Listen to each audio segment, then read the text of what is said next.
Good morning. I'm not sure where you live, but we have certainly gone from spring to winter real quickly. Things turned around here and warm and sunny earlier in the week, and now all of a sudden, who knows how cold it's going to be, but it's good to be inside. Thanking the Lord for that. I just was glancing through this book, read it over the years. Several times, the Enemies of Soul Winning by Dr. Jack Hyles. One of the reasons people are criticized is because they're making an impact for God, and their truths are helping people become more productive. And Dr. Hyles certainly he championed the cause of soul winning and soul winning churches. And we have, over these years, we've certainly not been all we should be, but we have consistently been out week after week, soul winning, teaching people to witness. And there's always people who are, life gets busy and they get out of things and not as much involved as they once were. And they're our dear friends and co-workers. But the soul winner, the person who goes out into the world and shares the gospel, that is New Testament Christianity. Well, this one chapter I was looking at on the enemies of soul winning, I want to mention a couple things about it. Some of the criticisms of soul winning, things that people will say.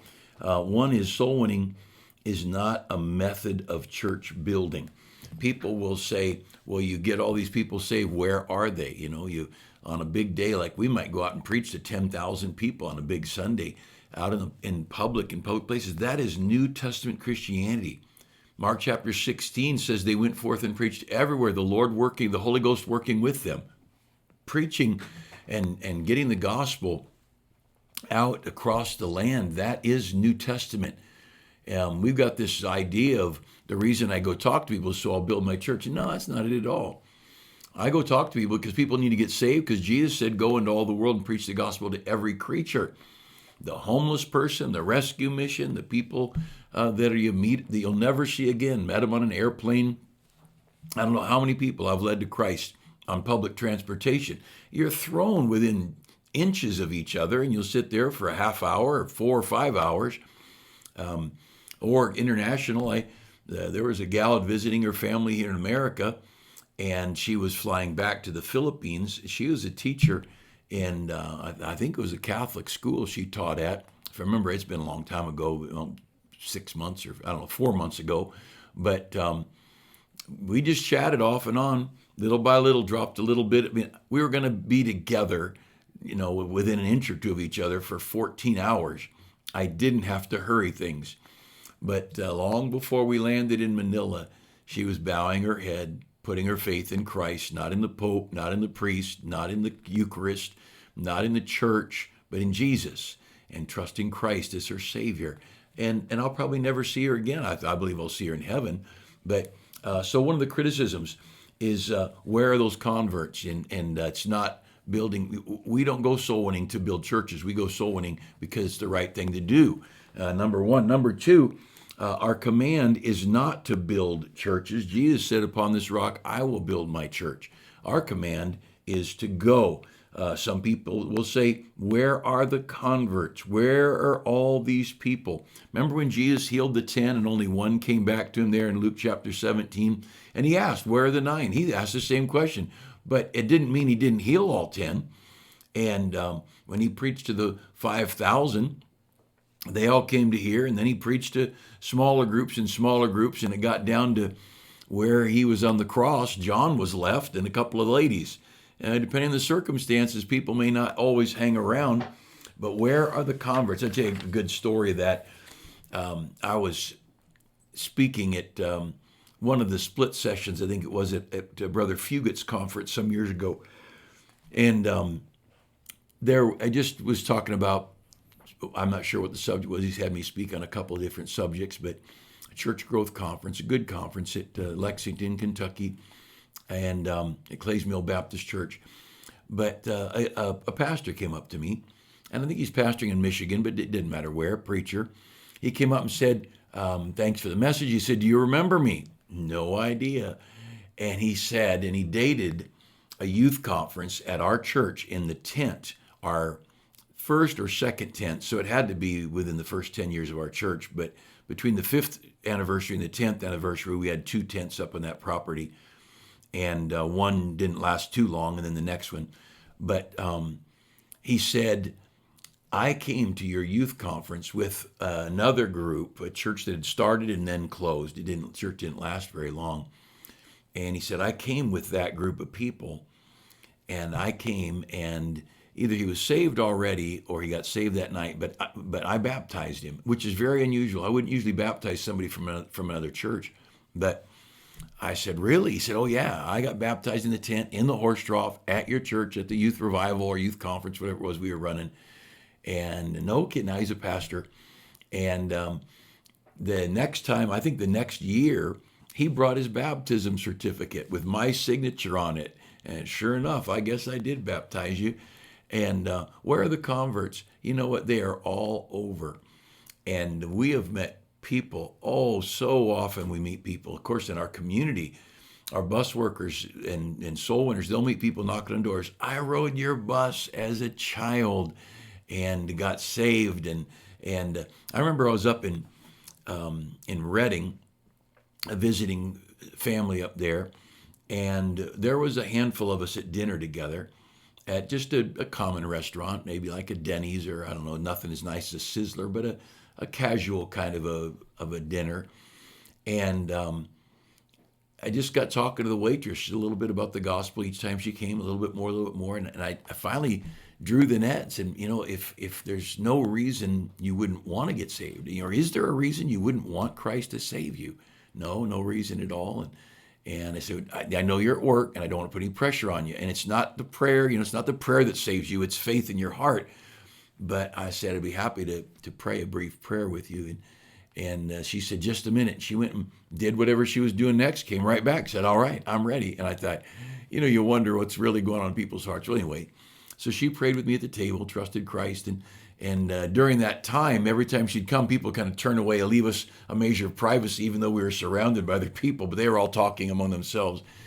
And end of it, we left. That's 700 miles from here. A couple of our guys, some of you from our church, you know Steve Rowe. He and his family are still very faithful here. And Tom Rogers, and this was before Steve was married, I think. But Tom Rogers is Kathy Bailey's dad, and just he was kind of like a hero around our church. And for whatever reason, Steve and Tom just took a road trip, doing I don't know what they're doing, just driving, seeing things. But they were in that same restaurant. When they came back, they told me the story. They said, we're in this restaurant, and we got witnessing to this waitress, and she recounted the story of how she got saved by a guy at her table, or at a table in the restaurant. And they said the more we talked, the more we realized it was our church. It was some of the people from our church that were there. And then it was me that led her to Christ. Yeah, she knew she was saved. Absolutely, she knew she was saved. And, where are the converts? They're scattered all over the country. We've met people here out knocking on doors who got saved in Chicago riding a bus to First Baptist Church in Hammond. That's happened several times in 40 years. Where are all those converts that got saved from the bus ministry in Chicago? They are everywhere, probably a couple of million of them. I don't know. There's so many scattered. And so where are the converts? Well, I'll tell you, they are all over the country, and they make a difference in people's lives. Another one is the church that does not grow or decrease in attendance is growing. The church, you might see your church attendance going down, and maybe not always the best you want it to be, but people move, and life moves people. My wife and I talk, she keeps casual numbers by name in our church, and we've counted well over 150 faithful families. Faithful, I mean inner circle families, who've left in the last few years and moved out of the state. I understand completely why they would move out of the state. But most growth, Brother Howes writes, most growth in the church occurs in the first few months or the first years. It's all gain. But then as a church grows, you lose people in specific cases, in specific situations. These move out of the state, job transfers, military, schools, deaths in the family, whatever. And And at the beginning, everybody's new. So you see this great growth. And so you can't look at the numbers in a church and evaluate whether soul winning is productive or not. As a church gets older, and I won't take time to read any more of this. As a church gets older, I was watching a little video on YouTube of a church, a great church choir. I'm guessing a church running 300 or something like that, just from the picture, because the camera was in the back and you could see the audience and the choir. I couldn't see the choir very well because it's so far away. A really good choir. It was a bright, upbeat, I don't know how to describe it. It was just a great song.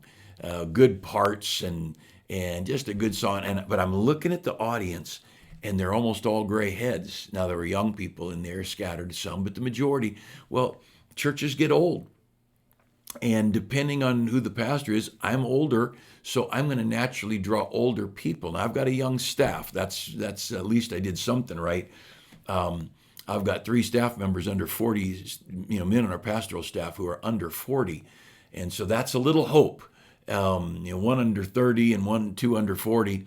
But that our church staff is younger because we need them to draw youth in. And we do. I regularly look around the room and think, all right, how many people here are under 30? How many people under 40? Every church is going to have some great godly older people, but to keep young people. But the fact is, some very good churches don't keep growing from the bottom up. And their churches, then there's a diminishing of numbers because we're dying. But what a great life it's been, winning souls, baptizing converts, and sending people to serve God. So soul winning is a great thing. Carry gospel tracts.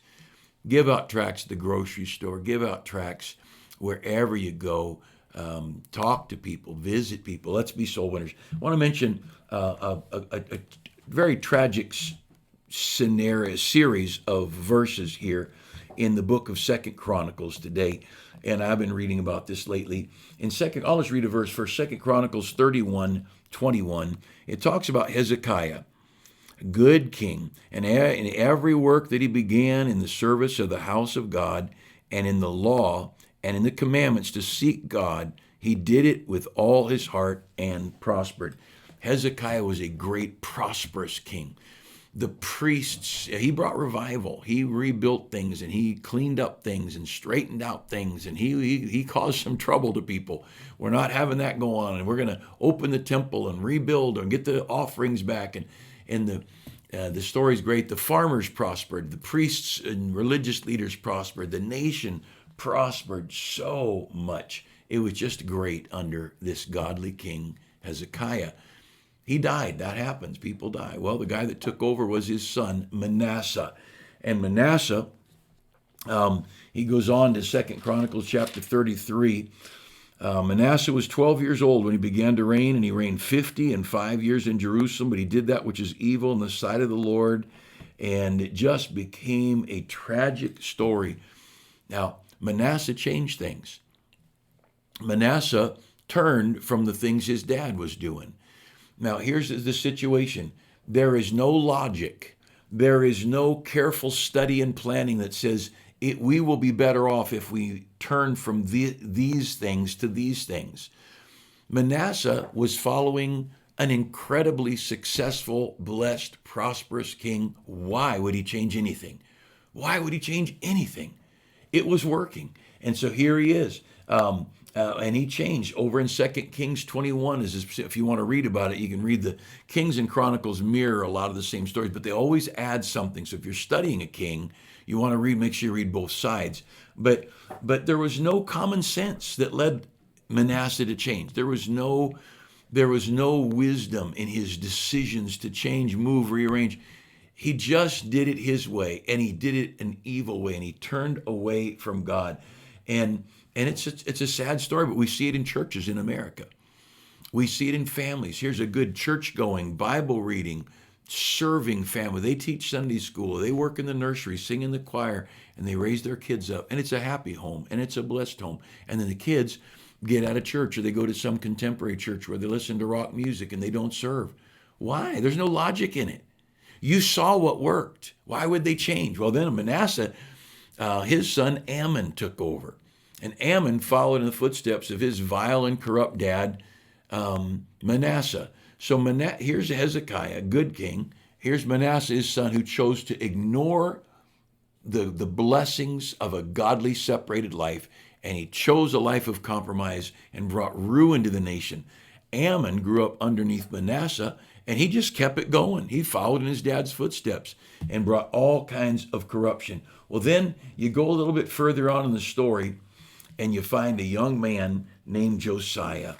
And I won't take time to read about it, but in chapter 35, Josiah kept the Passover to the Lord, and Josiah was just a great king, and he prospered. And we'll leave it with that. But if you want to read in these two passages, 2 Kings 21 or 2 Chronicles 31 to 35, here Josiah had a wicked dad, a godless father, a wicked, godless grandfather. Now, at the end of Manasseh's life, he appeared he got right with God, and he really, maybe he's the one that pulled Josiah right. We don't know, but I kind of lean that way, that a good grandpa, late in life, maybe lost his boy, but he helped his grandson. But in any case, the thought today is this: how foolish it is for us to see success and turn from it. America's done that, and a lot of our churches are doing that. And so then you have failure and failure. And so Ammon follows a failed father and makes a mess of everything. But just because we have failed leaders who've abandoned, there is no document in human history, short of the Bible, that as profound or as divine as our Constitution and our Bill of Rights. And why a nation wouldn't cling to those things just with tenacity. They're crazy. There's no nation on earth that even had any semblance of freedom before the 1600s, when the Portsmouth Compact was written, and the experiment, they called it, when Rhode Island was given their charter, the Rhode Island Charter, and for the first time, a place, total freedom of thought, freedom of religion, freedom of practice, free exercise of their religious beliefs, all that freedom. And that was the birth, and it says right in the plaque going into Rhode Island, the birthplace of freedom. And it was a couple of Baptists, or a Baptist and a guy who wasn't quite sure what he was, John Smith and Roger Williams, and their incredible work. But that's where it started. And America, with of course, 100 years later, the Declaration of Independence and then the Constitution, all this. Why would our foolish leaders turn from the greatest documents and the greatest principles? But that happens. So here you've got greatness, and they turn from it. The next generation turns from it. But I want you to know there's no reason we've got to follow in the footsteps of evil men. And right now, if I looked across our country, knowing the news I know, it is hopeless. But there is a God. And Josiah, as an 8-year-old boy, took the throne. And as a 16-year-old boy, he said, we're done with this. We're going to have a godly nation. And he threw off 2 generations of godlessness. And he went back to the founding documents. Of course, the Jews' founding documents, our Old Testament. And really just the books of Moses in this time. But he went back to the founding documents. And, the good news is, number one, you don't have to throw off the truths of the fathers. But when people do, you don't have to follow the foolishness and the deceitfulness of those who've corrupted themselves, because God can turn a nation around anytime he wants.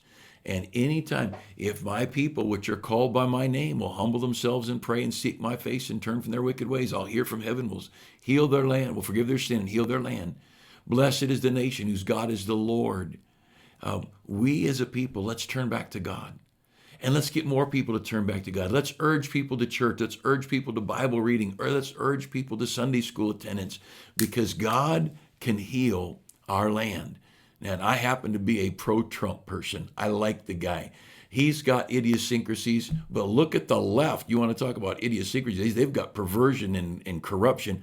But the things, he stood for Israel, and he stood against abortion, and he stood for our Constitution, and he stood for Christianity and for freedom of our faith. He's not perfect at all, but I like him. But he's not our hope. Our hope is in the Lord. Our hope is in the Lord and his mercy. Seek him. And understand this, no matter how corrupt our government is, no matter how much if the Chinese government bought up all of America and we start paying for our groceries with yen, Y-E-N, I think that's Chinese money is the yen, God could heal our land because he's God and he can do anything he wants. So we're not destined to follow the folly of those who are in charge. We can seek God, and I hope that we will.